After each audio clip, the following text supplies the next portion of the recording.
Welcome to my YouTube channel G star learning up. तो आज की वीडियो में हम 11th क्लास के फर्स्ट चैप्टर को देखेंगे, द लिविंग वर्ल्ड को। ठीक है, लिविंग वर्ल्ड के इंट्रोडक्शन को करेंगे फर्स्ट पार्ट में या फर्स्ट लेक्चर के अंदर। ठीक है, तो द लिविंग वर्ल्ड जिसमें हमें जीवित संसार के बारे में पढ़ना है, जो भी लिविंग थिंग्स है इस धरती के ऊपर, उसमें प्लांट्स भी इंक्लूड किए गए हैं, एनिमल्स भी, और उसके अलावा माइक्रो ऑर्गेनिज्म भी है, जैसे फंजाई है, ठीक है, प्रोटेस्टा है, मोनेरा है। ये सारी किसके अंदर इंक्लूड किए गए हैं? ये लिविंग वर्ल्ड के अंदर इंक्लूड किए गए हैं। ठीक है, तो बायोलॉजी क्या होता है? बेसिक से बायोलॉजी क्या होता है? बायो मीन्स लिविंग, ठीक है, लॉजी मीन्स स्टडी।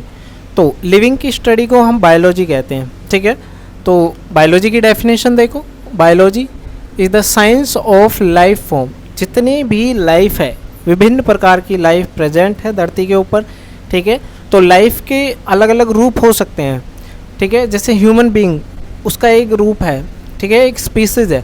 उसके अलावा इस धरती के ऊपर और भी जीव जंतु रहते हैं, वो चाहे एक चींटी हो, आंट, चाहे वो एक एलिफेंट हो, ब्लू व्हेल हो, वो लाइफ के अलग अलग फॉर्म है। ठीक है, एक बैक्टीरिया भी एक लाइफ फॉर्म है। क्लियर है? उसके अलावा एंड लाइफ प्रोसेस और जैव प्रक्रियाएँ। जैव प्रक्रियाएँ मीन्स जो प्रक्रियाएं जीवों के अंदर घटित होती हैं। ठीक है, जो प्रक्रियाएं जीवों के अंदर घटित होती हैं वो लाइफ प्रोसेस कहलाती हैं। लाइफ प्रोसेस में वो जो भी प्रोसेस करते हैं, चाहे वो खाना खाते हैं, चाहे वो घूमते हैं। ठीक है, activity, all activity, all activity, ठीक है, ऑल एक्टिविटी किसके द्वारा डन की जाती है? लिविंग थिंग्स के द्वारा डन की जाती है। उन्हीं को क्या बोलते हैं? लाइफ प्रोसेस कहते हैं। ठीक है, bio means living, bio means living, ठीक है, और लॉजी मीन्स स्टडी। ठीक है, logy means study.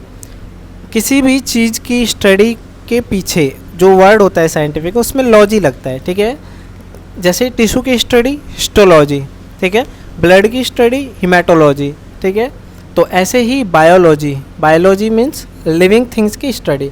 Early man has classified all matter present on earth into two categories. जो स्टार्टिंग में ह्यूमन बीइंग्स थे, उन्होंने धरती के ऊपर जो भी प्रेजेंट है उन्हीं को, लिविंग थिंग्स, उन्हीं को दो कैटेगरी में डिवाइड किया गया था। ठीक है, animate, animate means, animate means, animate means living, ठीक है, या बायोटिक। जो लिविंग थिंग्स प्रेजेंट हैं ऑन अर्थ, ठीक है, वो सारी चीज़ें किस में कंसिडर की गई है? जो ऑल मैटर है। पहले मनुष्य क्या है कि सबसे पहले मनुष्य ने क्या बांटा है कि इस धरती के ऊपर सारी चीज़ों को, जो लिविंग है एक नॉन लिविंग है। ठीक है, लिविंग कैटेगरी को क्या बोला है? Animate matter. ठीक है, एनिमेट। और नॉन लिविंग थिंग्स को क्या बोला है? Inanimate matter. ठीक है, लिविंग या बायोटिक चीज़ें क्या कहलाती हैं? एनिमेट। इसमें एग्जांपल क्या करना है? Plants and animals. और इनएनिमेट में क्या है कि all non living things present on earth, non living या बायोटिक चीज़ें। ठीक है, एग्जांपल में विंड, सी, फायर, वाटर, ये सारी चीज़ें क्या हैं? नॉन लिविंग थिंग्स हैं। इसके अलावा देखो, two views to understand biology को समझने के लिए अपन को क्या करना पड़ेगा कि उसको दो तरीके से देखना पड़ेगा। ठीक है, क्योंकि ह्यूमन बीइंग्स क्या करता है, अलग अलग उनके व्यूज़ होते हैं, देखने का नज़रिया अलग अलग होता है। कोई देखता है कि मनुष्य क्या है, सबसे सुपीरियर है। कोई देखता है कि सारी लिविंग चीज़ें क्या है, चाहे प्लांट्स है, चाहे वो कोई एनिमल है, चाहे ह्यूमन बीइंग्स है, वो सारी चीज़ें इक्वल पार्ट शेयर करती हैं इस अर्थ के ऊपर। उनका उतना ही हक है जितना मनुष्य का है। ठीक है, किसी किसी का व्यू क्या होता है? एंथ्रोपोसेंट्रिक व्यू होता है कि सिर्फ वो कहते हैं कि मनुष्य ही सुपीरियर है, भगवान ने मनुष्य को ही क्या बनाया है? सबसे ऊपर बनाया है। तो इस धरती के ऊपर किसका राज है? मनुष्य का ही राज है। ठीक है, ये एंथ्रोपोसेंट्रिक व्यूज़ है। इसके अलावा बायोसेंट्रिक व्यू, जिसमें वो कहता है कि सारी लिविंग थिंग्स, सारी लिविंग थिंग्स क्या है? इक्वल है, चाहे वो कोई एनिमल है। ठीक है, उसका उतना ही हिस्सा है जितना मनुष्य का है इस धरती पे। वो कहने का मतलब कि मनुष्य भी अगर हम कैटेगरी में बांटे तो वो भी एनिमल है एक तरह से। ठीक है, तो दूसरे एनिमल भी उतना ही हिस्सा शेयर करते हैं जितना मनुष्य करता है। मनुष्य अपनी थिंक को ऊपर ना ले जाए। ठीक है, वो भी ये सोचे कि एज दूसरे एनिमल्स की तरह हमारा भी उतना ही हक है। ठीक है, वो सारी धरती पे राज करने की ना सोचे, कहने का मतलब। ठीक है, तो बायोसेंट्रिक व्यूज़ में ऑल लिविंग थिंग्स इक्वल हैं इस धरती पे, सारी चीज़ें, मनुष्य को भी शामिल किया है, पेड़ पौधों को भी शामिल किया है, सभी का हिस्सा बराबर है, ठीक है। एंथ्रोपोसेंट्रिक ह्यूमन सुपीरियर है, ऐसा कुछ लोग सोचते हैं जो कि गलत है, ठीक है। ह्यूमन सुपीरियर गलत है, क्योंकि अगर मनुष्य ही सर्वोपरि होगा तो वो क्या करेगा, मनचाही चीज़ों को करेगा, सारे जानवरों को मार देगा, पेड़ पौधों को ख़त्म कर देगा, ठीक है, खुद ही राज करेगा इस धरती के ऊपर, ठीक है। इसके आगे देखो, इनकी डेफिनेशन देखो, एंथ्रोपोसेंट्रिक एंड बायोसेंट्रिक की definition. Anthropocentric view, anthropocentric view में क्या है कि here humans are considered superior than other species. मनुष्य क्या है, दूसरी स्पीसीज से ऊपर है, क्या है, मनुष्य क्या है, कंसिडर किया गया है सबसे सुपीरियर, दूसरी स्पीसीज भी हैं लेकिन सबसे ऊपर, सर्वोपरि दिखाया गया है इसको एंथ्रोपोसेंट्रिक व्यू में। एंथ्रो वर्ड किसके लिए यूज़ होता है, ह्यूमन बींग्स के लिए। Only limited progress in our knowledge can be seen. इसकी वजह से क्या होगा कि मनुष्य अगर यूँ सोचेगा कि मैं ही सुपीरियर हूँ तो वो सिर्फ अपने तक सीमित रहेगा, वो दूसरों के बारे में पढ़ ही नहीं पाएगा, ठीक है, वो दूसरी चीज़ों को इग्नोर करेगा। तो मनुष्य क्या है कि सुपीरियर अगर अपने आप को मानेगा तो उसकी नॉलेज में लिमिटेड प्रोग्रेस होगी, वो जान नहीं पाएगा, वो सिर्फ एक कुएं का मेंढक बन के ही रह जाएगा, ठीक है, बाहर की दुनिया का उसको अंदाज़ा ही नहीं रहेगा, ठीक है। तो बायोसेंट्रिक व्यू में क्या है, बायोसेंट्रिक व्यू में all living species are equal, सारी स्पीसीज क्या हैं, इक्वल है, बराबर है, ठीक है, इस व्यू के अंदर कि there will be immense progress in our biological knowledge. जब हम हर चीज़ की वैल्यू रखेंगे अपने दिमाग में तो क्या करेंगे, उसके बारे में भी पढ़ेंगे, उसके बारे में भी पढ़ेंगे, तो उससे हमें क्या होगा, हर चीज़ के बारे में नॉलेज मिलेगी, वाइड रेंज ऑफ नॉलेज हमें गेन होगी। किससे, किससे, बायोसेंट्रिक व्यू से, ठीक है। तो हमारे इंडिया के अंदर भी क्या है, ये चीज़ बहुत फेमस है कि हमारे इंडिया के लोग पेड़ों की पूजा करते हैं, ठीक है, जानवरों की भी पूजा करते हैं, और even Indian culture state that all species on earth are like a family. सभी के एक परिवार की तरह है, ठीक है, परिवार का हिस्सा मानते हैं, एंड आर इक्वल, कि इक्वल पार्ट शेयर करते हैं वो भी इस अर्थ के ऊपर, और बराबर उनकी वैल्यू है ह्यूमन बींग्स के बराबर।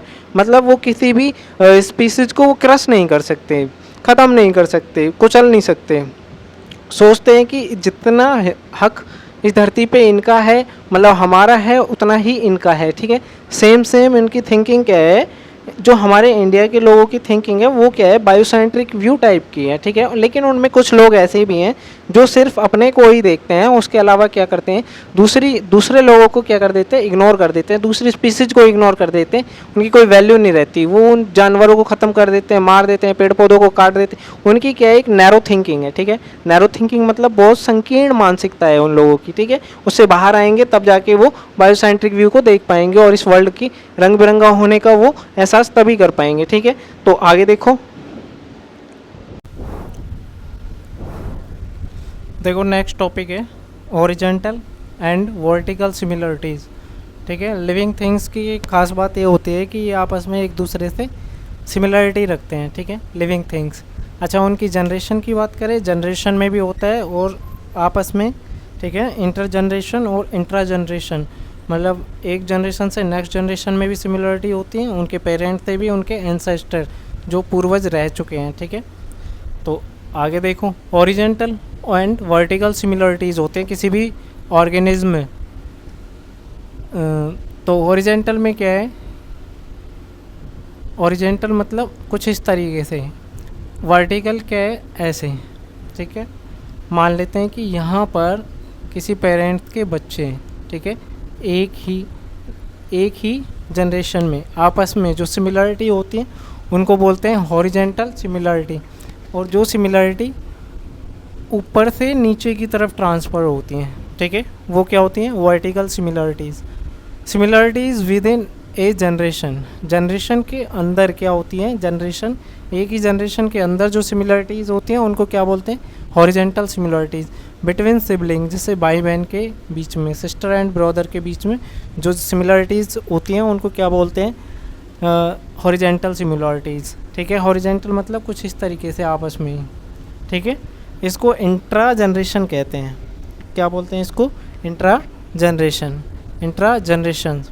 ठीक है, जनरेशन के एक सेम जनरेशन के बीच में जो सिमिलरिटीज़ होती हैं और जो एक जनरेशन से नेक्स्ट जनरेशन में जो सिमिलरिटी होती है उनको वर्टिकल सिमिलरिटीज़ कहते हैं। ठीक है, similarities between two generations, between parents and offspring, कि पेरेंट्स से उसके ऑफस्प्रिंग जो है, ऑफस्प्रिंग मतलब उसके चाइल्ड या बेबी।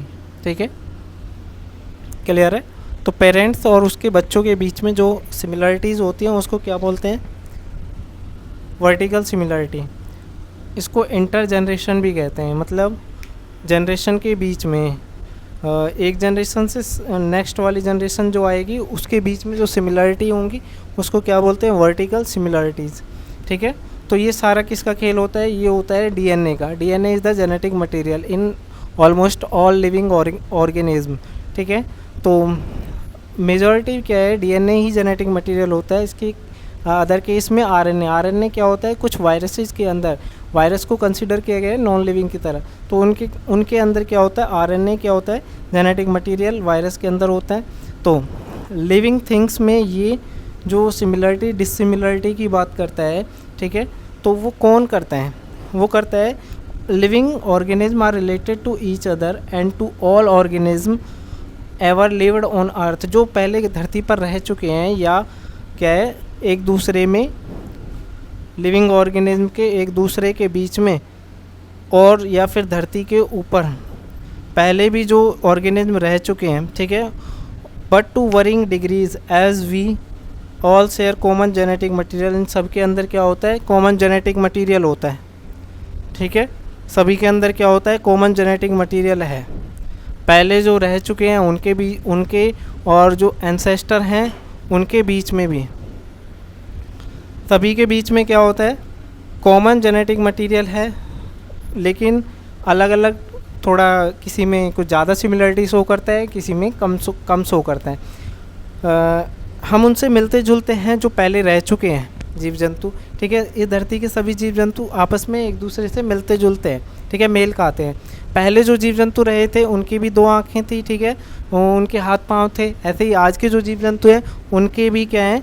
2 हाथ पांव, मतलब उनके भी जो शारीरिक संरचना है, बॉडी स्ट्रक्चर है, उनसे मिलता जुलता है। ठीक है, तो कहने का मतलब कहीं ना कहीं जो पहले जीव जंतु रहे थे धरती पे, उनके जीन्स या उनका जेनेटिक मटेरियल भी कहीं ना कहीं किसी भी हद तक जो आज प्रेजेंट हैं ऑर्गेनिज्म उनके जेनेटिक मटेरियल से सेम है। ठीक है, तभी तो वो मेल खाते हैं। या तो देखिए, दोबारा से देख लेते हैं। Living organism are related to each other. सभी जीव जंतु आपस में एक दूसरे से बंधे हुए हैं, एक दूसरे से रिलेटेड हैं। ठीक है, and to all organism ever lived on earth, या फिर धरती पे जो रह चुके हैं उनसे संबंधित हैं। ठीक है, बट टू वरिंग डिग्री, लेकिन डिग्री उनकी अलग अलग है, अलग अलग हिसाब से वो मेल खाते हैं एक दूसरे से। As we all share common genetic material, सभी हम क्या करते हैं? कॉमन जेनेटिक मटेरियल को शेयर करते हैं, यानी कि सभी का जेनेटिक मटेरियल क्या है? लगभग सेम है, जिसको हम क्या बोलते हैं? Nucleic acid. ठीक है, सब मेन तो यही है मुद्दा, क्या? Nucleic acid. न्यूक्लिक एसिड क्या होता है?